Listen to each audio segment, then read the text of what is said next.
하나님의 말씀 한 군데 보겠습니다. 창세기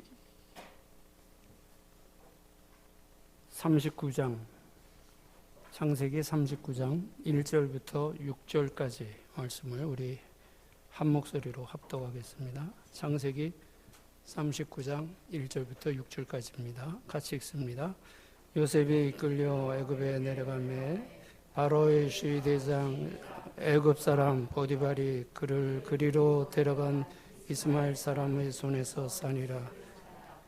여호와께서 요셉과 함께 하심으로 그가 형통한 자가 되어 그 주인이 애굽 사람의 집에 있으니 여호와께서 그와 함께 하심을 보며 또 여호와께서 그의 범사에 형통케 하심을 보았더라.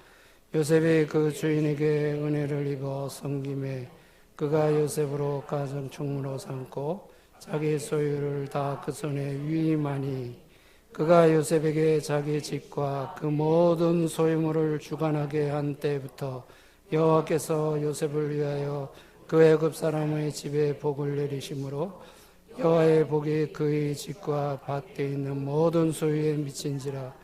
주인이 그 소유를 다 요셉 손에 위임하고 자기 심지 외에는 간섭하지 아니하였더라. 요셉은 용모가 준수하고 아름다웠더라. 아멘. 존 모트라는 사람이 있습니다. 거의 대부분의 사람들은 누군지 잘 모르는 사람입니다. 존 모트는 1865년 5월 25일 미국의 뉴욕주에서 태어납니다. 대학 때 졸업을 앞두고 진로를 놓고 고민하던 중에 중국 선교사였던 스터드 선교사의 선교 집회에 참석하게 됩니다. 이 선교 집회에서 당신을 위한 것을 구하지 말고 먼저 그의 나라와 그의 의를 구하라는 말씀에 도전을 받고 평생을 선교에 헌신하게 됩니다. 그래서 존 모트는 1888년 SVM이라는 선교단체를 만들어 선교 동원가로 사역을 하면서부터 1955년 1월 30일 90세의 나이로 세상을 떠날 때까지 약 2만 500명이라고 하는 많은 사람을 선교사로 발굴하여 파송하는 사역을 하게 됩니다. 대부분의 사람들은 한 사람이라고 하면 대수롭지 않게 생각을 합니다. 그런데 그 한 사람이 성령의 도구로 쓰임받은 한 사람이라고 할 때는 문제가 달라진다는 말입니다. 2만 명 이상을 선교사로 발굴하여 파송했던 존 모트, 세계 선교의 문을 열었던 사도 바울, 초대교회 때 기독교 변증가로 쓰임을 받았던 어거스틴, 중세교회의 부패로부터 종교개혁의 불을 지폈던 마틴 루터, 어두워가는 영국을 복음으로 새롭게 변화시켰던 요한 웨슬레, 미국 교회의 청교도 신앙 부흥을 이끌었던 요나단 에드워즈, 지옥 갈 영혼들이 불쌍하여 거리에 앉아서 대성통곡하여서 100만 명 이상의 사람들에게 복음을 전했다는 드와이트 무디, 부흥의 도중에 나는 악왕과 같은 죄인입니다 라고 고백함으로 1907년 대부흥운동에 불을 지폈던 평양 장대현 교회의 길선주 장로, 이런 사람들을 통해서 성령의 도구로 사용되었던 한 사람의 영향력이 얼마나 큰가 한 것을 우리들은 볼 수가 있습니다. 물론 이 사람들 외에도 하나님을 만남으로 인하여 성령의 도구로 사용되어 역사와 사회를 바꾸었던, 변화시켰던 신앙인들은 한둘이 아닙니다. 우리가 셀 수 없을 만큼 많은 것을 알 수가 있습니다. 자, 그래서 중요한 것은 얼마나 많은가, 얼마나 큰가 하는 것보다 얼마나 헌신되었는가, 얼마나 하나님의 마음에 합한가라는 것이라는 사실을 기억을 해야 합니다. 이러한 원리에서 볼 때 우리는 크다고 교만하지 않고 작다고 실망하지 않을 수 있다는 말입니다. 우리가 잘 아는 다윗에 대한 하나님의 평가입니다. 사도행전 13장 22절, 내가 이새의 아들 다윗을 만나니 내 마음에 합한 사람이라 내 뜻을 다 이루게 하리라는 말씀이 있습니다. 여기에서 우리 자신에게 한 가지 질문을 던져볼 필요가 있습니다. 하나님의 마음에 합한 삶은 어떤 삶인가? 하나님이 마음에 합한 삶은 어떤 삶인가 하는 겁니다. 이 질문에 대한 대답은 하나님께서 가장 원하시는 삶이 어떤 삶인가를 생각하면 됩니다. 하나님이 가장 기뻐하시는, 원하시는 삶이 어떤 삶인가를 생각하면 됩니다. 레위기 19장 2절에 나 여호와가 거룩하니 너희도 거룩하라는 말씀이 있습니다. 나 여호와가 거룩하니 너희도 거룩하라는 말씀이 있습니다. 하나님이 하나님의 백성들에게 가장 원하시는 삶은 세상 속에 살지만 하나님의 백성답게 세상과 구별된 삶이라는 것을 알 수가 있습니다. 자, 그런데 안타까운 것은 교회 성장을 위해서 열심을 내는 교회는 많은데 바로 이 거룩한, 하나님 앞에서 거룩한 삶을 위해서 열심을 내는 교회는 생각보다 많지 않다는 겁니다. 이것이 오늘 우리의 현실이에요. 교회 성장을 위해서는 열심을 냅니다. 물불을 안 가립니다. 이 방법 저 방법을 다 사용합니다. 그러나 하나님 앞에서 거룩한 삶, 하나님의 백성으로서의 삶을 위해서는 그렇게 열심을 내지 않는다는 거예요. 그게 오늘 우리의 문제입니다. 우리가 놓쳐서는 안 되는 것이 있습니다. 그것은 하나님의 백성으로 하나님이 마음에 합한 거룩한 삶을 사는 것이 교회의 성장보다 중요하다는 겁니다. 그런데 대부분의 교인들은 이걸 바꿔서 생각합니다. 다시 말씀드립니다. 하나님의 백성으로 하나님이 마음에 합한 거룩한 삶을 사는 것이 교회의 성장의 문제보다 우선되어야 하는 문제라는 것을 우리는 절대로 잊어서는 안 됩니다. 창세기 4장에 보면 가인과 아벨이 하나님께 드렸던 제사에 대한 내용이 나옵니다. 두 사람이 드린 제사 중에 이런 말씀이 있습니다. 아벨과 그 제물은 받으시고 가인과 그 제물은 받지 않으셨다고 기록되어 있습니다. 이 말씀은 하나님은 제사 드리는 자와 드리는 제물 중에서 제사 드리는 자를 먼저 받으신다는 것을 우리들에게 보여줍니다. 제사 드리는 자와 드리는 제물 중에서 제사 드리는 자를 먼저 받으신다는 것을 우리들에게 보여준다는 말입니다. 그래서 하나님은 하나님의 일이나 교회의 성장보다 우리 개개인에게 더 관심을 가지고 계신다는 것을 알아야 합니다. 교회의 성장보다 우리 개개인에게 더 관심을 가지고 계시는 것이 하나님의 모습이라는 사실입니다. 다시 말하면 이 말은 하나님과의 관계가 하나님의 사역보다 우선되어져야 된다는 말입니다. 하나님과의 관계가 하나님의 일보다 우선되어져야 된다는 말을 의미합니다. 우리는 지금 한 사람 때문에 일어났던 성경 속의 사건들을 살펴보면서 우리에게 주시는 교훈에 대해서 생각해 보고 있습니다. 오늘은 두 번째 시간으로 고난 속에서도 성실하고 정직한 삶으로 하나님을 모르는 사람들에게까지 복을 받게 하였던 한 사람에 대해서 살펴봅니다. 이 사건은 인류 문명의 4대 발생지 중에 한 것이며 고대 역사에서 강대국으로 군림하였던 이집트, 애굽에서 일어났던 요셉에 대한 이야기입니다. 우리가 잘 알고 있듯이 요셉은 17살의 어린 나이에 애굽으로 팔려갑니다. 집에서 부모의 사랑을 받으며 살다가 어느 날 갑자기 형들에 의해 애굽으로 팔려가면서부터 말 그대로 영화와 같은 삶이 시작이 됩니다. 말과 문화가 전혀 다른 나라에 팔려갔다는 것이 얼마나 큰 충격이었을까요? 어쩌면 충격이라는 말 정도로는 설명이 되지 않을지도 모릅니다. 그런데 팔려간 이유가 너무 황당하였다는 거예요. 아버지 편애 때문입니다. 아버지 편애. 이삭의 가정에서도 편애의 문제가 있었습니다. 이삭은 에서를 사랑했고 리브가는 야곱을 사랑했기 때문에 생겼던 문제였습니다. 편애 때문에 가정의 문제를 경험한 야곱도 역시 요셉을 편애하였고 이 편애가 형제들의 분노와 질투의 원인이 되었다는 겁니다. 편애로 인한 가정의 문제를 경험하였던 야곱도 역시 요셉을 편애하였다는 거예요.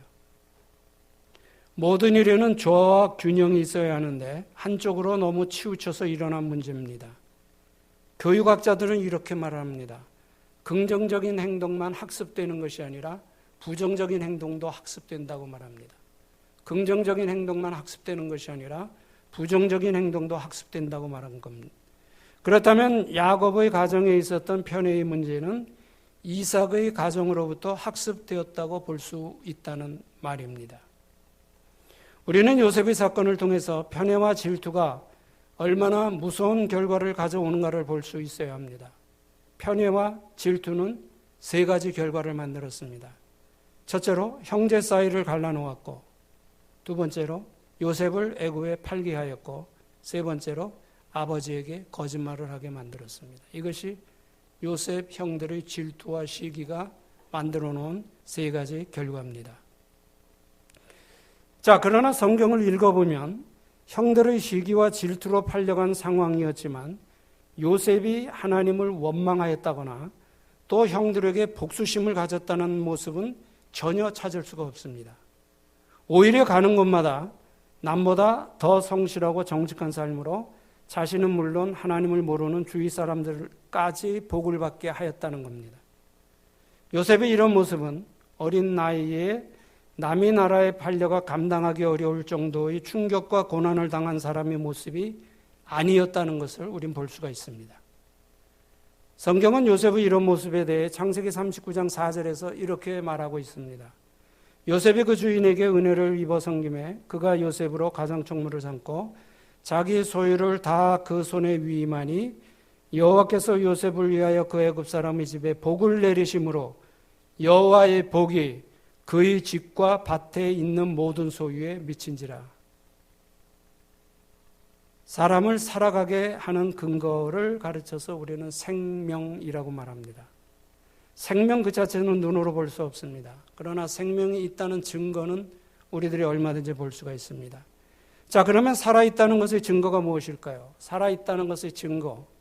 살아있다는 증거 중에 하나가 바로 영향력이라고 말할 수 있습니다. 영향력이라고 말할 수 있습니다.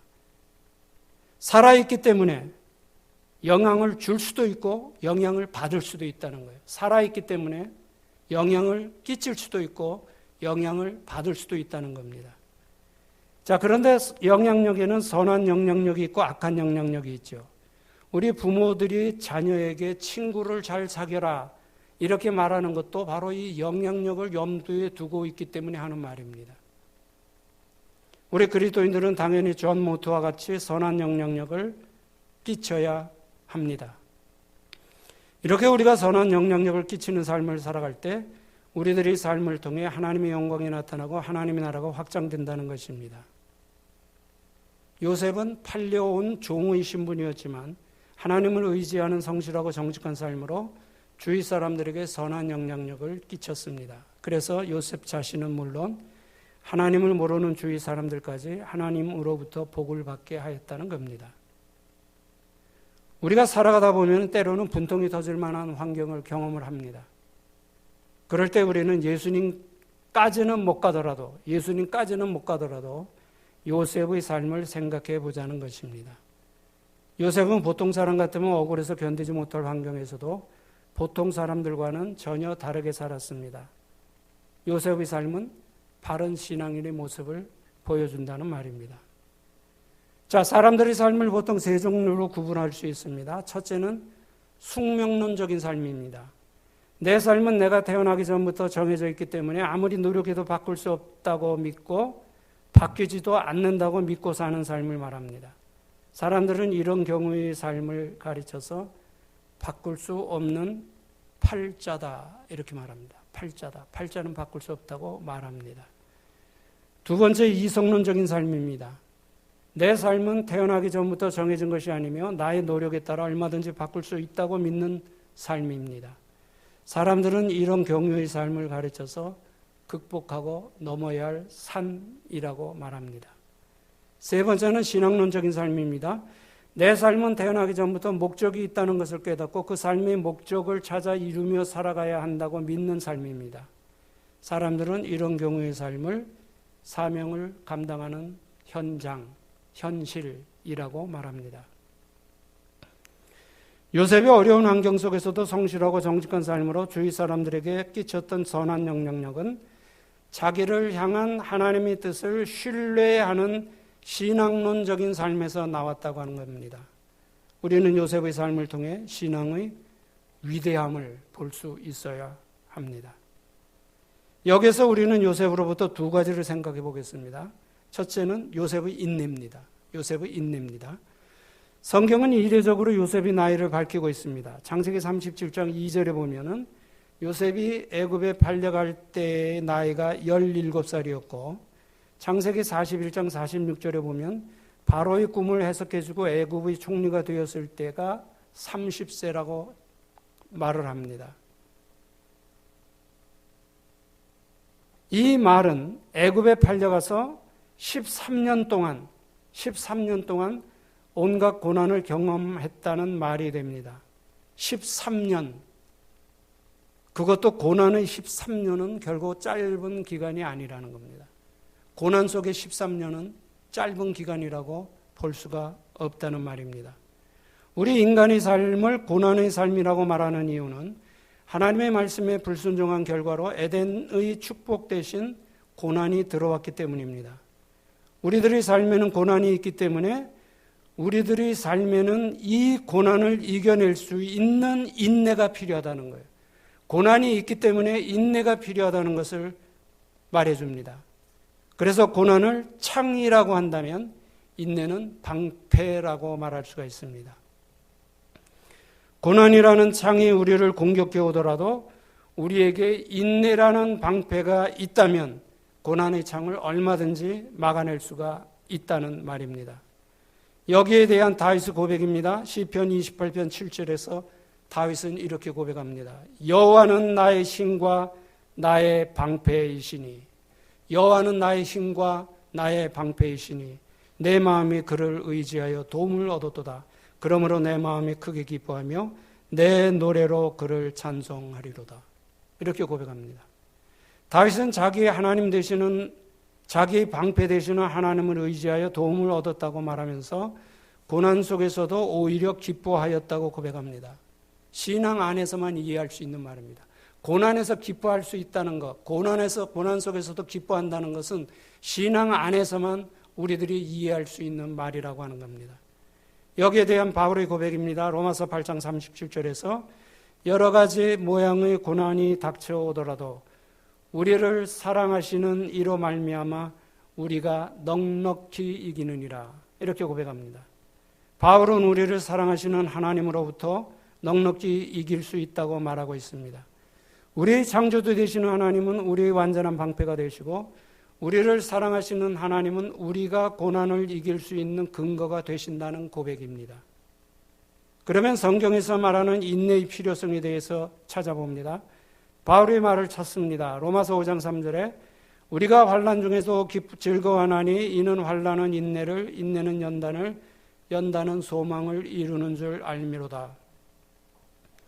우리에게 인내가 필요한 이유는 인내는 우리의 소망을 이루게 하는 수단이 되기 때문이라는 말입니다. 바울은 이것을 알았기에 환난 중에서도 기뻐할 수 있다고 말합니다. 환난 중에서도 기뻐할 수 있는 것은 인내가 우리들에게 소망을 이루어주는 수단이 된다는 말입니다. 히브리서 기자의 말입니다. 히브리서 10장 36절 너에게 인내가 필요하면 너희가 하나님의 뜻을 행한 후에 약속하신 것을 받기 위함이라. 인내를 행한 후에 하나님의 뜻을 행한 후에 약속하신 것을 받기 위함이라. 우리에게 인내가 필요한 이유는 인내는 약속하신 것을 받게 하는 수단이 된다고 하는 것을 말해 줍니다. 여러분 학교 다니실 때 다 한 번씩 들었던 이야기일 겁니다. 인내는 쓰다. 그러나 열매는 달다. 인내는 쓰다. 열매는 달다. 이런 말 다 들어보셨을 거예요. 우리가 당하는 고난 중에 한 달이면 한 달, 1년이면 1년이라는 기간이 정해진 고난은 그래도 견딜만 합니다. 한 달만 고생하면 된다. 1년만 고생하면 된다는 그런 고난은 우리들이 견딜만 해요. 그런데 대부분의 고난은 끝을 모른다는 거예요. 언제 끝날지 모르는 고난이 대부분이라는 거예요. 요셉의 경우도 마찬가지였습니다. 요셉을 향한 하나님의 뜻은 보여주셨어요. 하나님께서 요셉에게 보여주신 꿈은 하나님을 모르는 애굽 사람들에게 하나님의 살아계심을 보여주면서 많은 생명을 구하게 하시려는 목적이 있었습니다. 그런데 처음에는 그 뜻이 구체적으로 무슨 뜻이고 그 뜻이 어떤 과정을 거쳐서 이루어질지 그리고 언제 이루어질지에 대해서는 말씀하지 않으셨어요. 지나고 나니까 고난의 기간이 13년이었다는 것과 하나님이 보여주신 꿈이 바로 이런 꿈이었다는 것을 알게 되었지만 꿈을 보여주실 그 당시에는 전혀 알지 못했던 꿈이었다는 말입니다. 그러나 중요한 것은 하나님의 뜻은 하나님의 예정하신 시간에 하나님의 방법으로 완전하게 이루어졌다는 것을 우리는 보아야 합니다. 하나님의 뜻은 하나님의 예정하신 시간에 하나님의 방법으로 완전하게 이루어졌음을 볼 수가 있습니다. 완전하신 하나님에 대해서 시편 기자는 시편 117편 2절에서 이렇게 고백을 합니다. 우리에게 향하신 여호와의 인자하심이 크시고 여호와의 진실하심이 영원함이로다. 우리에게 향하신 여호와의 인자하심이 크시고 여호와의 진실하심이 영원함이라. 이렇게 고백합니다. 요셉은 13년의 긴 시간을 인내하였고 하나님은 인내하는 요셉을 통하여 7년의 극심한 흉년을 준비하게 하셔서 많은 생명을 구하셨던 것을 우리는 알 수가 있습니다. 두 번째로 요셉을 통해서 우리들이 보아야 할 것이 있습니다. 요셉의 인내에 이어서 요셉의 생각을 볼 수 있어야 합니다. 요셉의 생각을 볼 수 있어야 합니다. 애굽을 삼켰던 7년 대6년은 가나안 지방도 피해가지 않았습니다. 극심한 흉년 때에 애굽에 양식이 있다는 소식을 들은 야곱은 요셉의 형들을 애굽에 보내 양식을 사오게 하였습니다. 그래서 애굽의 종류가 된 요셉은 자기를 판 형들을 만나게 됩니다. 창세기 42장 8절에 보면은 요셉은 그의 형들을 알아보았으나 그들은 요셉을 알아보지 못하였더라. 이런 말이 있습니다. 22년 만에 만났기 때문에 몰라 볼 수도 있었을 것입니다. 22년 만에 만남이죠. 22년이 어떻게 나옵니까? 요셉이 팔려가서 13년을 고생해서 그 다음에 7년 동안 풍년이 들지요. 그리고 7년 후에 흉년이 듭니다. 7년의 흉년 중에 2년째 될 때 형들을 만나게 됩니다. 그래서 요셉을 판 후로부터 22년 만에 형들은 요셉을 만나게 됩니다. 22년 만에 형들을 만난 요셉은 형들에게 얼마든지 복수할 수 있는 위치에 있었습니다. 애굽의 총리 위치에 있었기 때문에 형들에게 복수할 수 있는 위치에 있었습니다. 그러나 요셉은 그렇게 하지 않았다는 거예요. 요셉이 두 번째 형들을 만났을 때 자기 신분을 밝히면서 이렇게 말합니다. 창세기 45장 7절입니다. 하나님이 당신들의 생명을 보존하고 당신들의 후손을 이 세상에 두시려고 나를 당신들보다 먼저 보내셨나니 그런즉 나를 이리로 보낸 이는 당신들이 아니요 하나님이시라. 이렇게 말합니다. 우리는 이 요셉의 말에서 믿음의 능력과 용서의 위대함을 발견할 수 있어야 합니다. 믿음의 능력과 용서의 위대함을 발견할 수 있어야 합니다. 그러면 요셉으로 하여금 고난의 환경 속에서 인내할 수 있게 하였고 자기를 애굽의 판 형들에게 복수할 수 있는 위치에 있었음에도 불구하고 형들을 용서할 수 있게 한 그것이 무엇이었을까요? 고난의 환경 속에서도 인내하게 하였고 복수할 수 있는 위치에 있었음에도 용서할 수 있게 한 그것이 무엇일까요? 그것은 자기를 통해서 선한 뜻을 이루어 가시는 하나님의 주권적 섭리를 인정하고 믿었기 때문이라는 겁니다. 하나님의 주권적 섭리를 인정하고 믿었기 때문이라는 말이에요. 자기를 애굽에 팔아버린 형들의 행위까지도 자기에게 보여주신 하나님의 뜻을 이루기 위한 주권적 섭리의 과정으로 보았다는 겁니다. 이건 대단한 통찰력입니다. 대단한 믿음이에요. 대단한 신앙입니다. 그러니까 요셉은 형들에 의해서 팔려온 것이 아니라 하나님께서 하나님의 뜻을 이루시기 위하여 형들을 통해서 자기를 먼저 애굽에 보내셨다는 생각을 가지고 살았다는 거예요. 여러분 이거 대단한 겁니다. 우리는 다 성경에 기록되어 있기 때문에 그렇구나 하지만 이건 엄청난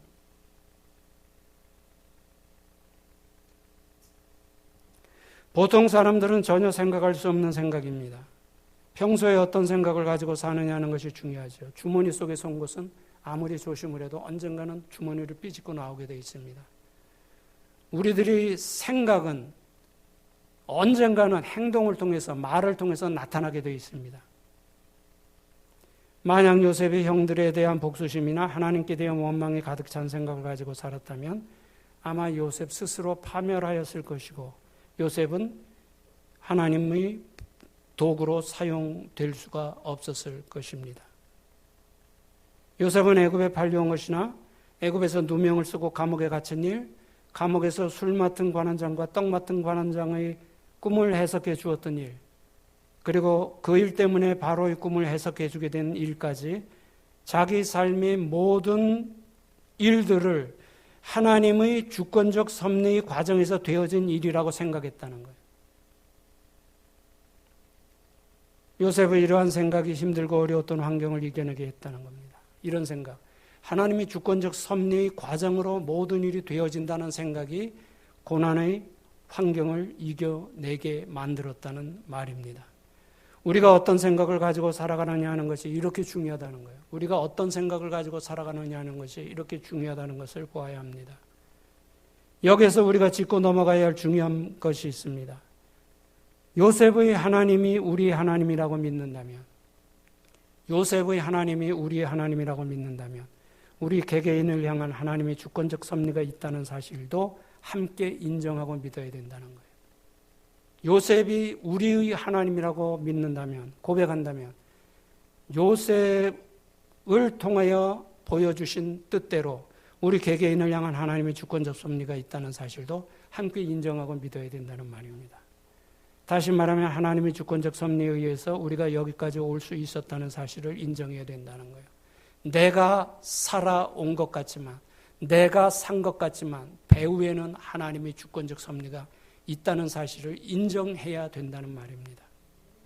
하나님의 주권적 섭리를 인정하는 사람과 하나님의 주권적 섭리를 인정하지 못하는 사람과의 삶의 목적과 내용과 결과는 완전히 다르게 나타납니다.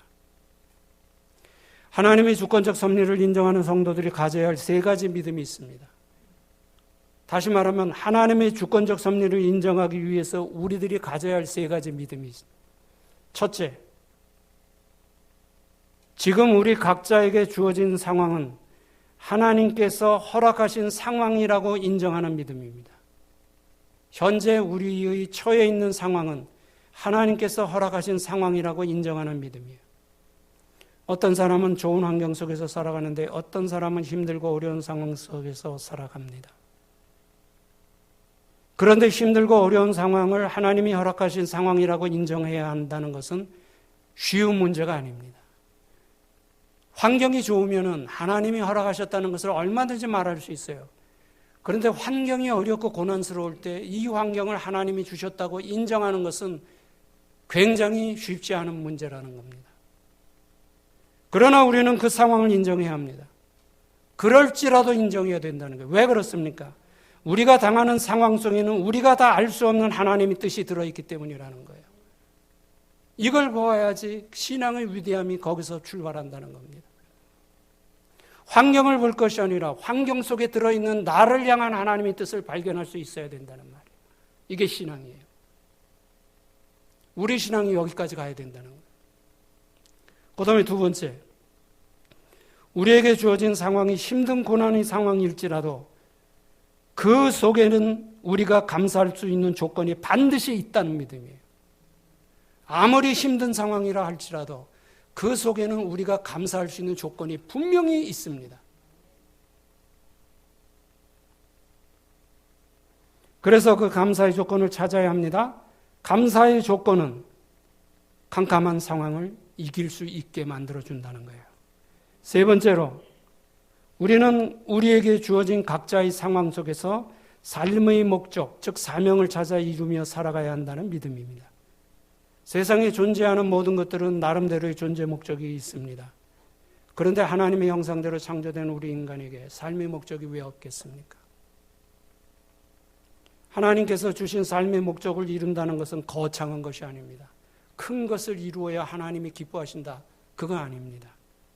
지금 내 상황에서 부담 없이 시작할 수 있는 일에서부터 하나님이 우리에게 주신 사명이 출발한다는 거예요. 지금 내 상황에서 부담 없이 시작할 수 있는 일, 거기서부터 사명이 출발한다는 말입니다. 그러므로 어떻게 하면 내가 지금 하는 일을 통해서 하나님의 이름을 높이고 복음을 증거하는 삶을 살 수 있을까 하는 것에 대하여 고민해야 된다는 거예요. 어떤 사람이 있었습니다. 이 사람의 직업은 이발사였습니다. 평생을 남의 머리를 만지면서 살다 보니 직업에 대한 회의가 생겼어요. 그러던 어느 날 말씀을 통하여 이러한 사실을 깨닫습니다. 그래서 한 달에 한 번씩 고아원에 찾아가 이발 봉사를 하면서 삶의 가치를 되찾습니다. 어떤 사람이 있었습니다. 이 사람의 직업은 의사였습니다. 주위 사람들이 전혀 이해하지 못하는 상황 속에서 1년에 한 주간 내지 2주간은 병원의 문을 닫고 선교제 의료 봉사를 다녀옵니다. 어떤 사람이 있었습니다. 이 사람의 직업은 택시기사입니다. 차 안에 전도지를 비치해 놓고 자기 차를 타는 손님들에게 열심히 전도합니다. 어떤 사람이 있었습니다. 이 사람은 평범한 주부였습니다. 집에 남는 방에 있어서 세를 놓는데 항상 예수를 믿지 않는 사람에게 세를 놓습니까? 왜 그럴까요? 전도하기 위해서. 물론 우리가 모두 이런 식으로 해야 된다는 것을 말하는 건 아닙니다. 우리 각자의 삶 속에서 부담 없이 할 수 있는 일들을 통해서 우리는 얼마든지 삶의 목적과 가치를 찾을 수 있다는 사실을 강조하는 것입니다. 감사의 조건이 없어서 감사하지 못하는 것이 아닙니다. 감사의 조건을 찾지 못해서 감사하지 못하는 거예요. 마찬가지로 사명이 없어서 모르는 것이 아니라 사명을 찾지 못해서 모르는 것이라는 말입니다. 한 사람 요셉 때문에 주위 사람들이 복을 받았습니다. 자기가 당했던 힘든 고난의 삶은 하나님의 뜻을 이루어가는 하나님의 주권적 섭리의 과정이라는 사실을 인정했기 때문입니다. 우리는 요셉을 통하여 인내의 삶과 하나님의 주권적 섭리를 인정하는 신앙론적인 삶을 배워야 합니다. 그래서 우리도 우리 때문에 우리 주위 사람들이 복을 받게 되는 삶을 살아야 한다는 말입니다. 그러면 우리가 우리 주위 사람들에게 나눠줄 수 있는 최고의 복이 무엇입니까? 그것은 바로 복음이에요. 복음 이상의 최고의 복이 없다는 거예요. 그러기 위해서 우리들이 해야 할 것이 있습니다. 복음을 전하기 위해서 우리들이 먼저 해야 할 것이 있습니다. 그것은 한마디로 예수 잘 믿어야 한다는 거예요. 예수 잘 믿어야 한다는 거예요. 우리가 아무리 복음을 전해도 우리가 예수를 잘못 믿으면 세상 사람들은 복음을 받지 않습니다. 예수를 잘 믿기 위해서 우리가 먼저 해야 할 것이 있습니다. 그것은 우리 각자의 삶을 주관해 가시는 하나님의 주권적 섭리를 인정해야 된다는 말입니다. 나를 왜 이 세상에 태어나게 하셨을까? 나에게 왜 구원의 은혜를 베풀어 주셨을까? 하나님은 예수의 교회를 왜 세우셨을까? 그리고 나를 왜 예수의 교회로 인도하셨을까? 하나님이 나에게 원하시는 것이 무엇일까? 이것에 대한 고민이 있어야 된다는 말이에요. 이스라엘 사람들은, 세상 사람들은 어떻게 관심이 많습니다. 어떻게 그렇게 될 수 있는가? 어떻게 그렇게 될 수 있는가? 어떻게 그렇게 될 수 있는가에 관심을 많지만 이스라엘 사람들은 어떻게 관심이 있는 것이 아니라 왜 관심이 있습니다. 어떻게는 방법이, 왜는 목적입니다. 어떻게 해서는 방법이 나오지만 왜에서는 목적이 나온다는 겁니다. 왜 세우셨을까? 왜 보내셨을까? 왜 주셨을까? 거기에는 목적이 나온다는 거예요. 이것을 위해서. 이 유대인들이 생각하는 것과 우리들이 생각하는 것은 전혀 다르다는 거예요. 그래서 우리들도 오늘부터는 생각을 바꿔야 합니다. 왜 모든 초점을 맞추고 살아가야 합니다. 하나님이 왜 나를 이 교회에 인도하셨을까? 하나님이 이 교회를 왜 세우셨을까? 하나님이 왜 나를 손 목사님을 만나게 하셨을까? 하나님이 왜 우리를 만나게 하셨을까? 왜 우리가 공동체를 이루게 하셨을까? 하는 것에 대한 질문에서 바로 목적이 나온다는 거예요. 이러한 삶이 있기를 바랍니다. 구원을 주시는 것은 하나님의 몫이기 때문에 선물이라고 말합니다. 구원은 하나님의 선물이라고 말해요. 그러나 예수 믿는 사람답게 살아가는 것은 우리의 몫이기 때문에 훈련이라고 말합니다. 구원은 하나님의 부분이에요. 그래서 선물이라고 말하지만 예수 믿는 사람답게 살아가는 것, 구원받은 사람답게 살아가는 것은 우리의 몫이기 때문에 훈련이라고 말합니다. 바울은 빌립보서 2장 12절에서 이렇게 말합니다. 항상 복종하고 두렵고 떨림으로 너희 구원을 이루라. 항상 복종하고 두렵고 떨림으로 너희 구원을 이루라. 그러면 바울이 말하는 구원을 이루는 삶은 어떤 삶일까요? 바울이 말하는 구원을 이루는 삶은 어떤 삶일까요? 한마디로 말하면 예수 잘 믿는 삶이라는 거예요. 예수 잘 믿는다는 말 속에 모든 것이 다 포함이 됩니다. 이 한마디로 모든 것을 다 커버할 수가 있어요. 이 한마디로 모든 것을 다 설명할 수가 있습니다. 그래서 야고보는 야고보서 2장 26절에서 뭐라고 말합니까? 영혼이 없는 몸이 죽은 것 같이 행함이 없는 믿음은 죽은 것이라고 말합니다. 이 말은 신앙의 삶은 이론이 아니라 현실이기 때문에 신앙의 삶은 이론이 아니라 현실이기 때문에 말로 하는 것이 아니라 행함으로 해야 된다는 것을 가르쳐주는 말입니다. 여러분, 신앙을 우리가 말로 한다면 쉽습니다. 말로 하는 신앙생활은 너무 쉬워요. 그런데 신앙생활, 예수 잘 믿는 것이 왜 어렵습니까? 우리 삶으로 해야 하기 때문에, 우리 현실로 해야 되기. 신앙은 이론이 아닙니다. 현실입니다. 그래서 예수 믿는 게 어렵다는 거예요. 힘들다는 거예요. 쉽지 않다는 거예요. 그래도 해야죠. 그렇다고 포기할 수 있습니까? 그래도 해야죠.